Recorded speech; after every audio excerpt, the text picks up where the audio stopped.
Hi, everybody. Let me adjust this a little bit better. Okay, so, hi, everybody. This is day 1316. So, we're not getting further away, we're getting closer. We're getting closer to the answer, and it's all in God's timing. But things make sense. Things make sense about Richard's disappearance. About the whole Nadal Baim with Bradford Bugado and his family. His family has very, I'm going to get into that a little bit today because it's shocking that that the CID, the FBI, yada yada yada yada, um, will not give us justice when it comes to our son, when clearly with Nadal Baim and Bradford Bugado and his family connections and his connections with the FBI, Jesus Eddie Nieto Jr., and his connections with CID Marlon Soto Hernandez, with his connections with Nieto's wife. Uh, well, with all of them, they all with intelligence. Cynthia Hernandez Nieto, with their connections because of the Hawaii connections. Bugado's very connected to Hawaii, very connected to Fort Sill, where, it seems like he was there when Richard was there, being the distinguished honor graduate for basic training and advanced individual training. Um, it seems like Bugado was there at Fort Sill when Richard was the advanced individual and going through advanced individual training and was number one and was absolutely number one. And that is just mind blowing. And seems, the family connections are, well, we'll look more into them and let you know, because absolutely with Hawaii, absolutely with Fort Sill, and and more and more. So,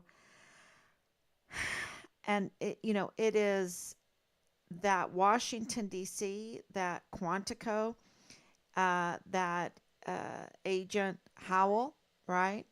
Um, because this is what everyone has to understand. When everything happened at Fort Hood, which is now called Fort Cavazos, um, the Army CID was investigating themselves. They were so botched, okay, and they were so corrupted that it became very, very clear when Vanessa Guillen was, her remains were, because as soon as, and we spoke to Texas EquiSearch about this, when, and let me make sure that I'm on before I go on, because I think this is really important, and thank you everyone. And yes, it does look like I'm on. Okay. When Vanessa Guillen went missing and Texas EquiSearch, it seems to me that FBI, the CID, was so sure of themselves that they had hidden, because I absolutely believe they were involved in this whole thing with Vanessa Guillen. At this point, okay? At the beginning, I didn't. At this point, I absolutely, because of all the evidence. And that's my belief. So, it might not be right, but that's my belief. But when Vanessa Guillen went missing, and they just wanted to call her, so my mind is going crazy, because I'm like, why didn't they want to find her? Just like with Richard, why didn't they want to find her? because they did not really want to find her, and they really did not want to find Gregory Morales, and they wanted to leave Fort Hood, Fort Covassos, um, unsecured. They wanted to leave it unsecured, and it was these same people like Donna Martin, right? She was over the CID at the time, a two-star general. Donna Martin over, and they were investigating themselves. Oh yeah, we're so good, we're so wonderful. It's kind of like Sean Bernabe doing that 15-6 and saying, "Oh yeah, we were so wonderful. We were just doing the right thing." And uh, I remember my dad, my mom, and my sister was there, and of course my husband were leaving, and we're like, "Oh yeah, everything's so peachy keen, yeah." Anyone, it's anyone in their right mind absolutely knows with the sexual harassment, the sexual assault, the suicides going skyrocketing, um, all the other problems with the drugs. There's so many drug problems right now. All the problems with domestic violence is up. So many problems, and yet they're going, "Oh, everything's fine. We're such good leaders. We're such good leaders, right?" And no, they're not. They're absolutely not.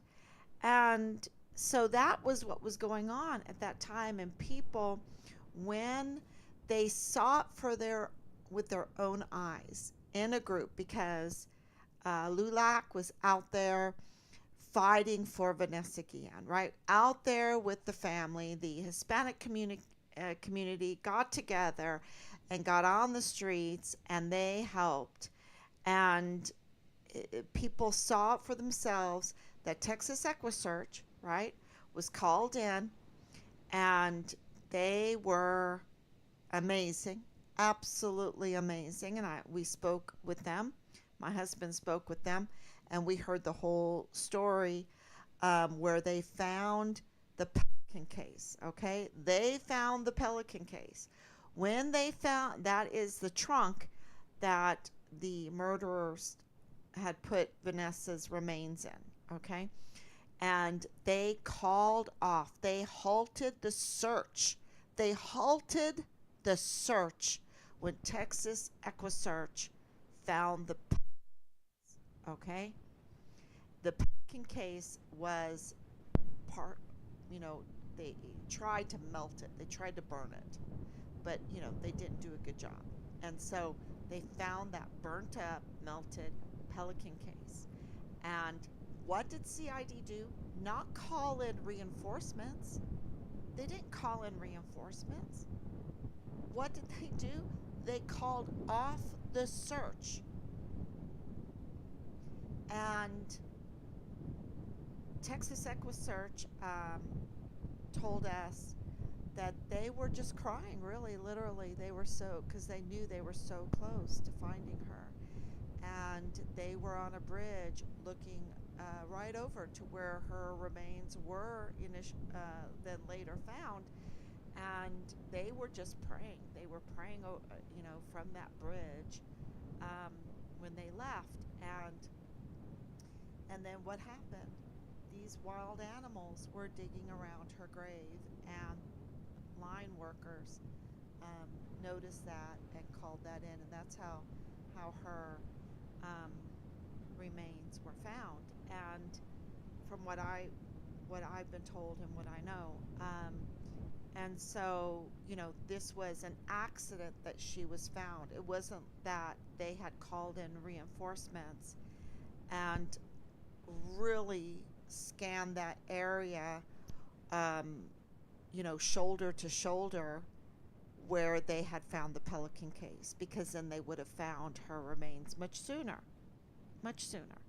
But they did not want to find her, right? And they, the thing that, reason why I think they were in on it is because they did allow Texas EquiSearch. Now, we asked for Texas EquiSearch over and over again to help scan the area of Fort. They said they would if CID would let them. and CID always denied us, always denied, um, you know, because they weren't as sure of themselves, because of what happened with Vanessa. And we had heard through our intelligence that they did not want another Guillen situation. They did not want another Guillen situation, meaning they did not want to find the partial remains of Richard. And this is why I don't think I did justice last night, um, of the topic of finding Richard's remains, finding Richard's partial remains, and the demonic, um, sus- uh, suspicion that we have when it comes to his death and the 5 locations, and how they did all that because, um, it seemed to be some kind of sacrifice. It could be some kind of sacrifice. That's why the dismemberment of him and these 5 locations creating a figure. Um, it's, um, it is really pretty sick, and it's so. I think this is the first time I've mentioned it because of the news article that was posted today, um, about Richard's partial remains, and uh, the la di da and the shh of Nadal Baim. He had no intention of calling us and letting us know that Richard's remains were found in Mexico. Okay, that he had connections with the FBI, that he was an FBI agent, that he had connections with the G3 of the 32nd ADCOM. And also, Bradford Bugado is not just anybody. He's not just any lieutenant colonel in the G3 of the 32nd ADCOM. He's connected. He is connected, which makes you think, why does he even have that job? Why is he even in that position? And I believe he's still there. I thought that he was not there anymore, but I think he's still there at Fort Bliss in that position or in a different position, and in G3. And why is he there? Because it's not a mistake that James Courtney Hart is in the Pueblo IDES. We have that testimony from Leilani Hart herself, that the reasons why he was in that position at the Veterans Affair on Fort Bliss. And it wasn't a mistake that Marlon Soto was, placed by HRC, by Human Resources, in the CID there at Fort Bliss, where he is from. Okay, and I know he's Puerto Rican, but he's from that area. He has roots in that area. And it's no mistake. Even though we have intelligence, um, that absolutely, uh, Tavita Nusa's father was not American and had committed, immigration fraud, along with Leilani Hart committing immigration fraud. And we don't know if Tavita Nusa was committing immigration fraud. We would like to know that, right? That would be something that the investigators would have to look into, right? Not us, just going through our, relying on intelligence coming from out there. And we did get that strange phone call, about Ruggiero, Michael Ruggiero, and more about him. So, it's, the truth comes out. With time, people will get, to the point where they will feel comfortable, they won't feel as threatened, or they will say, we have more to lose by keeping silence and playing these games like Nadal Baim did with shh, right? Than to say the truth and get the truth out there. Um, because, look, we just had another death row inmate executed. I believe yesterday he was executed. They're in Texas. They don't fool around in Texas. There's like one execution after the next because they are sick and tired of these very violent crimes. And this is absolutely, I mean, what is more violent than the murder of a whistleblower, a distinguished honor graduate soldier in the U.S. Army, and dismembered and then put in different locations, and even crossing the border into Mexico with partial remains. I mean, it's so violent. And could they do it? Yes, absolutely. We were told no, they couldn't do it. No, Donna Sifford. Donna Sifford is Customs and Border Protectors, and she is absolutely up to no good. Absolutely up to no good. And we have that other Michael CBP guy, lawyer guy that absolutely they could go through Santa Teresa port of entry. We have the El Paso police um, officer, Lionel, right? Lionel, absolutely up to no good. I think his last name is Gutierrez. Absolutely up to no good because he was, playing the role with Chris Grant. And we absolutely have confirmation that Chris Grant was up to no good and is very, very protected by the agencies. So, okay, so is he an agent? I mean, they arrested him and they didn't do anything else. They let him go, right? The Secret Service arrested him and then they let him go. He had an open warrant for his arrest and they didn't arrest him. And the police, El Paso police, were like, well, he didn't tell the whole truth. He's a victim, but he's not a hero. This is how the news covered this. Sweetheart, media sweetheart. I mean, put in Chris Grant, and you will just get I don't know how many articles. It's just first it's all about his heroism, and then it comes out that he wasn't telling the truth and all this stuff. I mean, he's just all over the place. And then you look up um, the other witnesses, and they're all connected, and they're connected through Dreams Cabaret. And so I'm here to tell you, and I know it's dangerous because there's billions of dollars on this. There's billions of dollars, but you know what? My son's life is worth way more than any of that. Any of that. And these people are so criminal that their hearts have gotten so callous. I mean, just listening to Danae Katzen, she was like so going back and listening to it. It's so callous. And I have more. I have more. And it's just these people, they just feel nothing. They just feel nothing.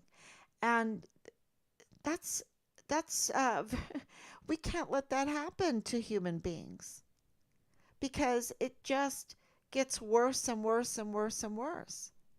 And so, for what? For billions of dollars. And what is money? What is money? When they devalue the money, um and I don't know if people understand this, but you can get so corrupt. What happens when you get so corrupt? The value of your money gets corrupted and it turns into nothing. It devalues you. They just print so much of it. There's just so much debt. There's so much that, it just turns to nothing, to dust. And um, yeah, so for money, um, they will kill our sons and daughters. I just and I look at Vanessa Guillen, and I look at Glendon Oakley Jr., and I look at Asia Graham, and Richard, our son Richard, and um, Austin Hawk, and there's Enrique Roman Martinez, And this is America, and these are our sons and daughters. And the CID was investigating themselves during that whole time of um, and it's all coming out. These are not my words. They were committing crimes against humanity. And we have the Secretary of Defense, General Austin, up there going, "Oh yeah, well it was a private matter. My cancer was a private matter, and I didn't want people to know, and it was a decision I had to make for myself, you know." And it's like, really, really, Mister Mask and Shield and you know, cyborg general committing crimes against humanity, crimes against our own soldiers, causing so many of our service members to die, to suffer consequences from a mandatory across the board medication for, one size fits all, but it doesn't fit all, and people are dying and suffering, and he's up there going, "Oh well, okay, please give me." No, he needs to be arrested and held accountable for his crimes against our military and humanity. He is just so evil. I just it's so infuriating because the damage is still going on.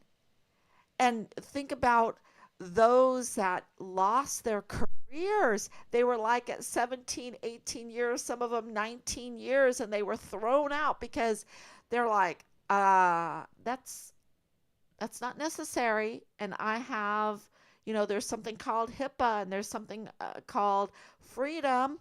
There's something called freedom of my own health, my body. And you know um, this general needs to be stripped from that uniform and those stars. And then here is, at the same time this is going on, this it was so insane. And I have live stream after live stream after live stream telling everyone this is insane. This is insanity. What's going on in our military, and the the assault on our service members in the middle of trying to find my own son. Where is he? Right? And Donna Martin, you know, just playing politics.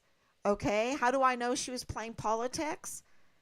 Here's this 2 star. She gets a 3rd star out of this. Of course, she's playing politics, and she needs to be stripped. She is, you know, God. Can you imagine what she's going to say to God? I, I just, I would not want to be her. I would not want to be her. Uh, you know, it's going to be between the two of them, but I would not want to be her because she was playing politics with the lives of our sons and daughters. And the day before, January 6th, she knew we had our backpacks loaded full of prayer candles and flyers, and that we were going to get on a bus and go to the nation's capital and pass those out. And she contacted us and said, "Do not go, do not go," because she knew that it was politics against the people of her country, and she's a general in the United States Army that is supposed to uphold her oath to defend the Constitution of the United States. Well, she needs to learn something. The Constitution is the land and the people. The land and the people. That's who you obey. Under God. That's who you obey. And yeah, it's wow. It was just so crazy. And it was a, a wonderful, a wonderful thing that we went to January 6th to see, because we saw for ourselves what LULAC and the Guillen family saw for themselves on Fort Hood, which is now Fort Covassos. And if I was the Covassos family, I would say, heck no way, get my family's name off of Fort Hood. Get it off. Get it off now, because the shame of that military installation is so great, y'all. It's so they need to close it down, and they need to close down Fort Bliss. They really do, because it only brings um, negative hurt, pain, theft, death, rapes, crime. I think the American people could do much better with that land, and defend themselves, and just defend themselves, because with leaders like this, who needs enemies, right? With leaders like this, with Austin, who needs to be stripped, with Donna Martin, she needs to be stripped from the stars, with Sean Bernabe, with leaders like that, sorry, we don't, who needs enemies? Who needs enemies? And I know I'm kind of filling all the blanks in with this, but what was happening at the time with them policing themselves, the people saw it and they said no, no. And so they gave the job over to civilians, right? And so we're falling under the civilians now. And they're allowing the system is supposed to, who put these people in place? Who put them in place? Because they're allowing Tavita Nusa and Nadal Baim and Marlon Soto and Bugado and Major General Eisenhower and DES Thomas Kane, and they're allowing them to continue in their criminal ways. They're allowing Fort Bliss to continue to operate in the criminal enterprise that is in cahoots with the cartels, okay? In the cahoots with the cartels. And so Washington, D.C. is allowing Fort Bliss to do that, because they switched over, and which cost a lot of money, millions of dollars, to switch over to not allow the CID to police themselves. But yet nothing has changed. Nothing. And they this whole if you haven't read it, you should read it. It is first grade work. I can't even give it a third grade. It's a first grade. And it's so bad, this report on Richard, and they did not even include private investigator Phil Waters' reports on his interview with Belen Rocha that has evidence in there, and with Danae Katzen, the con artist that is a major, well, they're both suspects in the murder of Richard, right? They're both suspects. And they're connected to 3905 Bliss Avenue with Rosa Maria Valdez Garcia, with Mario Raskin Ortiz, okay, with Angela Kacherga of El Paso Matters, of UTEP, under Kathleen, the wife of Bob Moore is UTEP Borderzine publication, who is the boss. Kathleen Gannon is the boss of Angela Kacherga. And they're all connected with Nieto, with Marlon Soto, with Lalani Hart, with Tavita Nusa, with Brad Bugalo, with his family. And these, Yeah. So this is, and then we have the Walmart case. So let's put it together.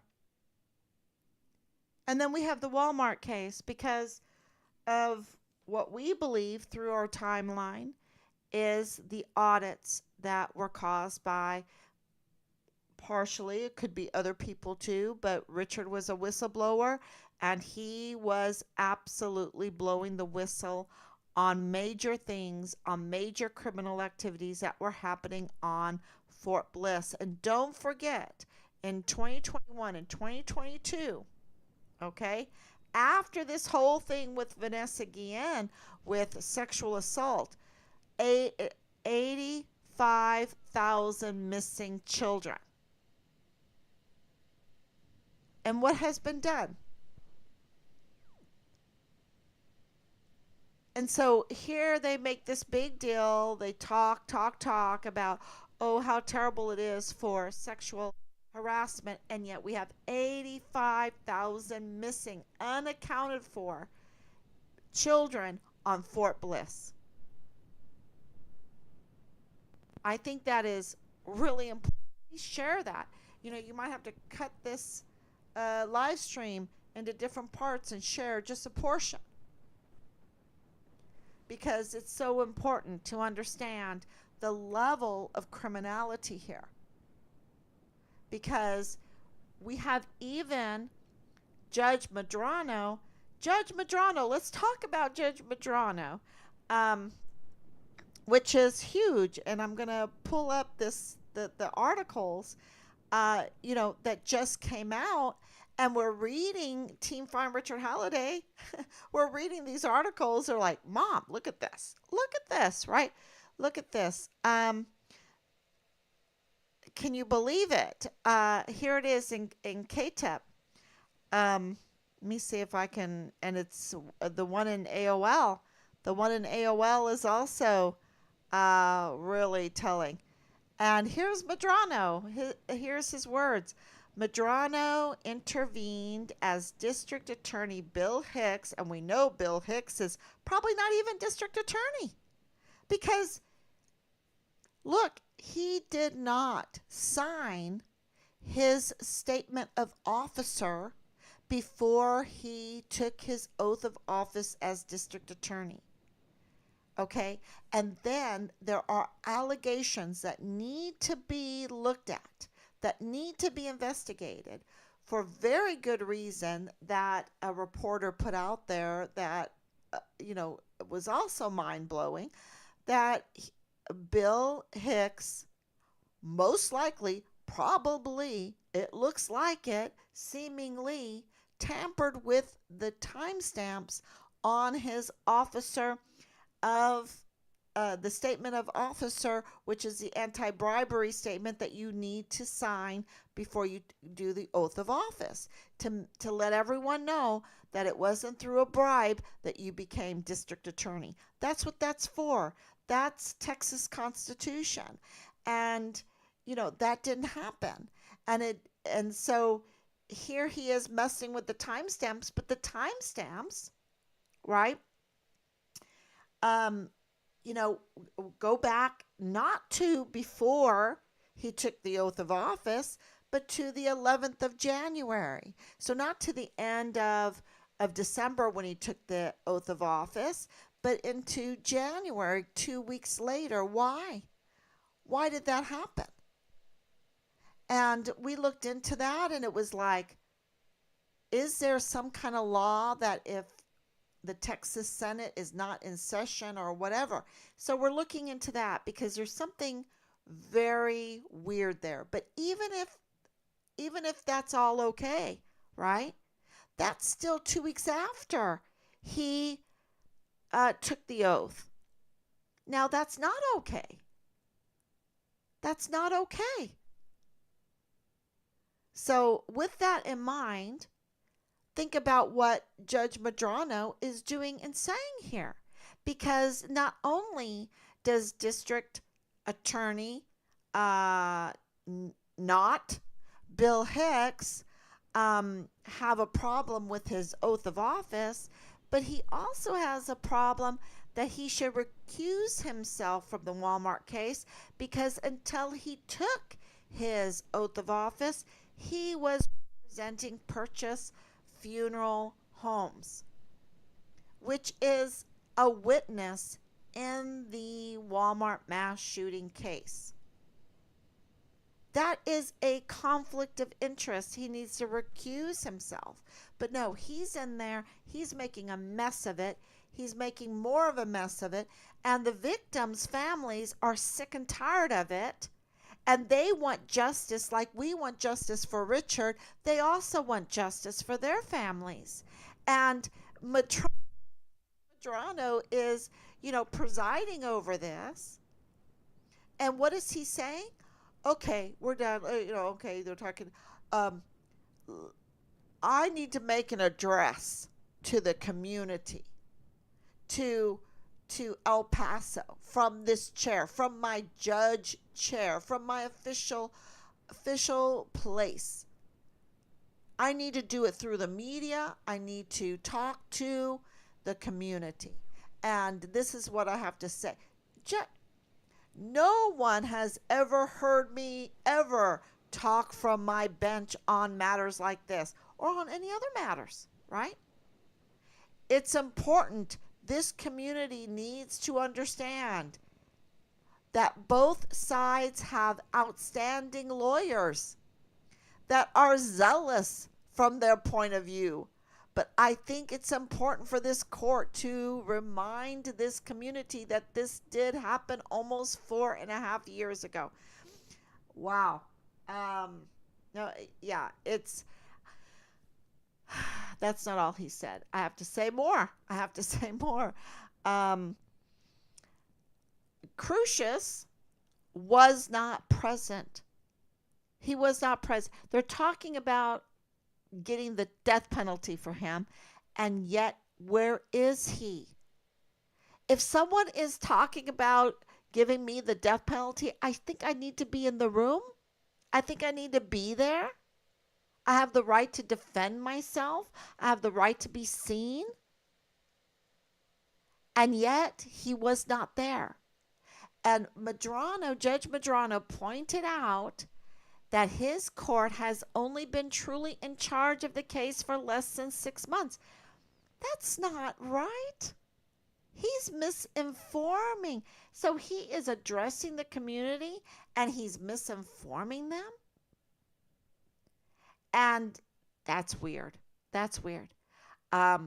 And then he says, I'm hoping this community understands that everyone wants a resolution to this case, but not at the expense of justice. So why didn't he order anything? I want to order a mental health evaluation on Patrick Crucius. Give me that mental health, at least he could do that, right?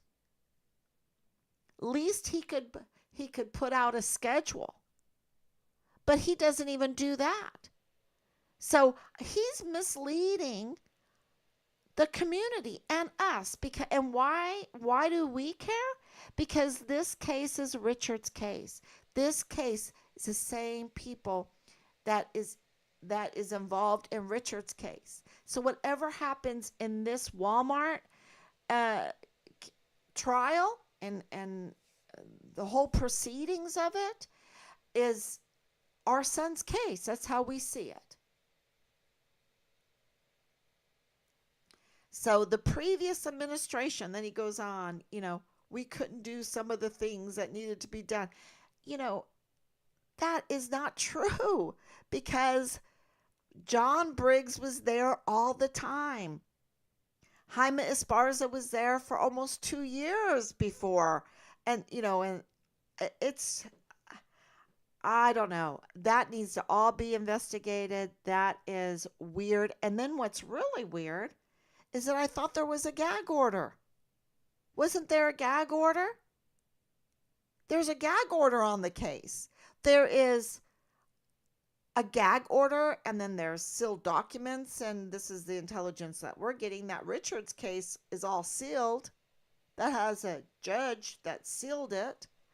And, so what's going on? Did he just break his own gag order?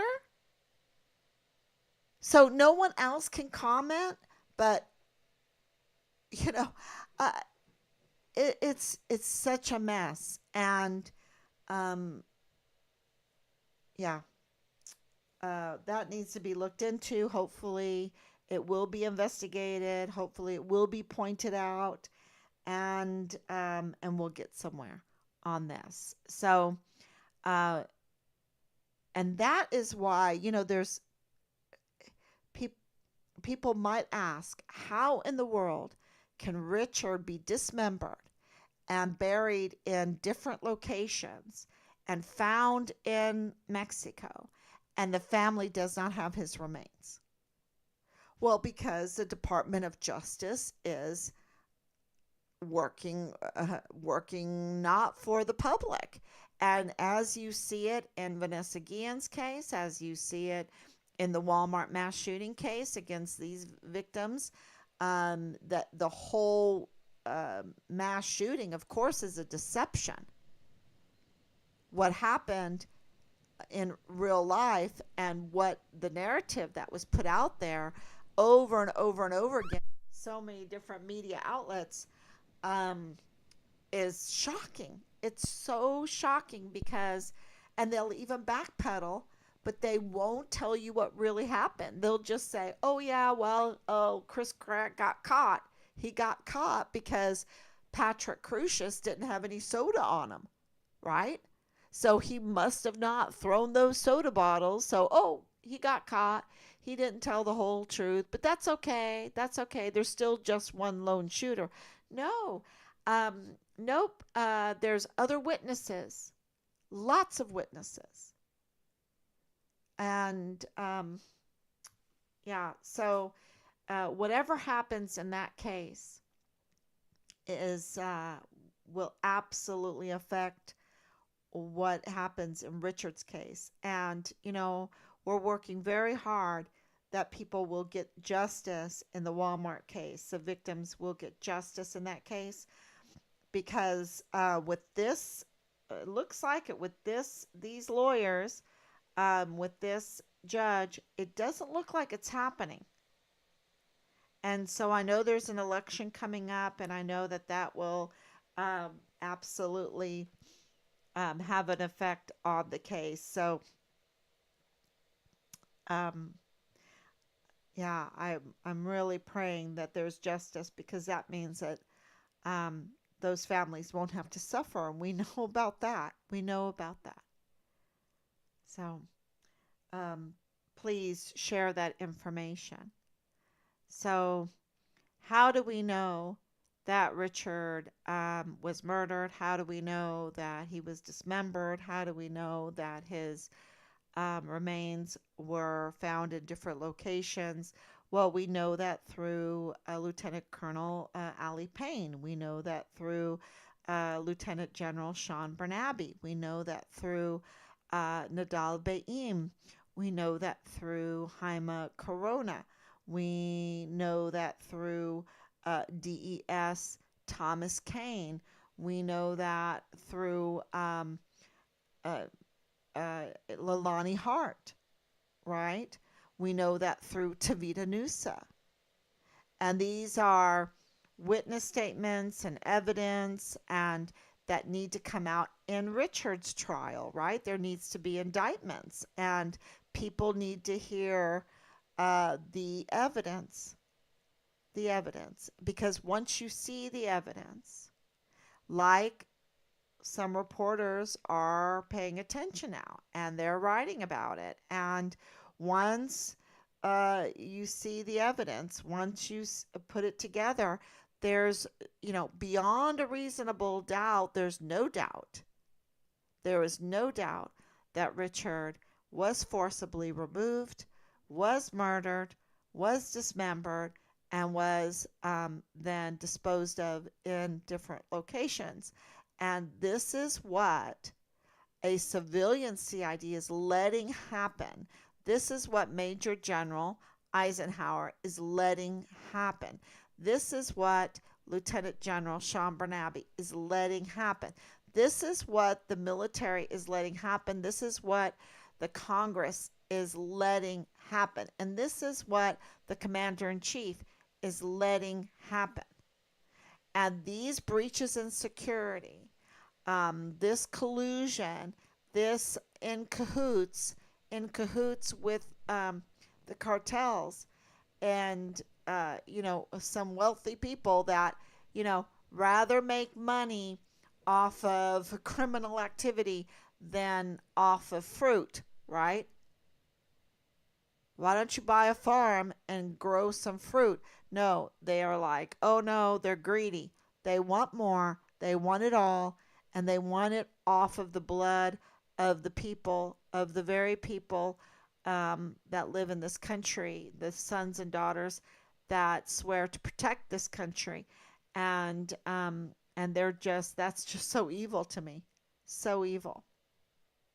So thank you so much.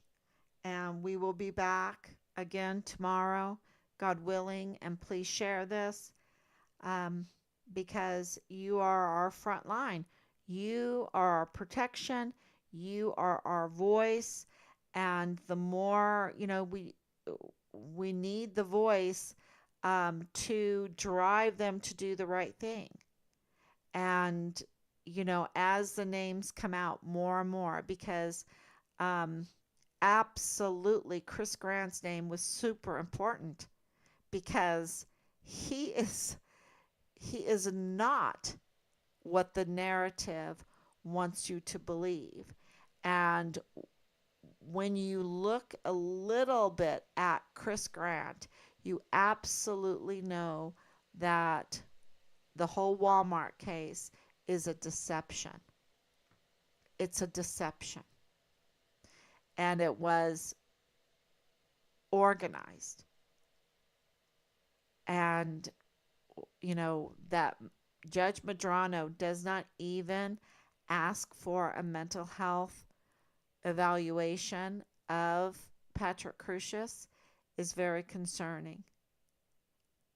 And one thing that, knowing that he doesn't have that, um, it makes me wonder because the federal judge absolutely said that, quote, Patrick Wood Crusius, quote, has a severe mental health condition, close quote. So he must have a record. He must have a mental health record. And that makes sense to me because as an educator, as someone that tries to pay attention to young people, um, I was watching some videos of him and everything, and I'm like, oh my gosh, I think he has autism. And then we confirmed it that he's autistic. And what does that tell me? That no way could he pull this off on his own.